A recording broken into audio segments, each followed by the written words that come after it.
Syederalun Polres Banjarnegara kembali melakukan pencarian korban dukun pengganda uang Tohari alias Mbah Selamet di Desa Balun, Kecamatan Wanayasa, Kabupaten Banjarnegara, tak jauh dari TKP penemuan jenazah sebelumnya pada Jumat 14 April 2023. Berikut informasi selengkapnya.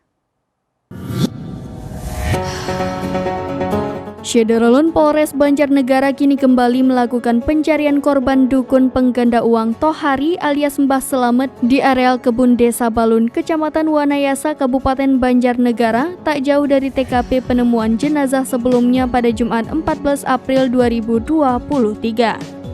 Kali ini, pencarian terhadap korban menggunakan alat berat untuk menjangkau area pencarian yang lebih luas.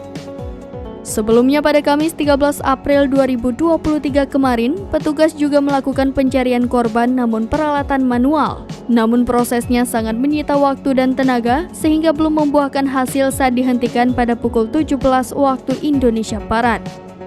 Kabid Humas Polda Jateng melalui keterangan tertulisnya menyatakan selain melibatkan anggota dan relawan guna mempercepat proses pencarian korban, juga dikerahkan satu unit alat berat milik BPBD.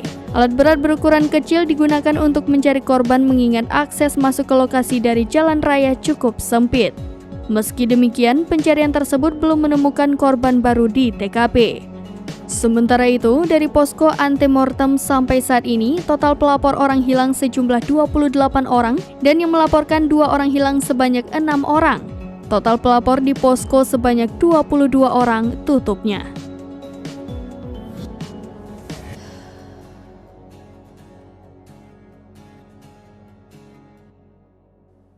Demikian informasi terkini Syederalun, saksikan terus berita lainnya di kanal YouTube Serambi News, website dan Facebook serambinews.com.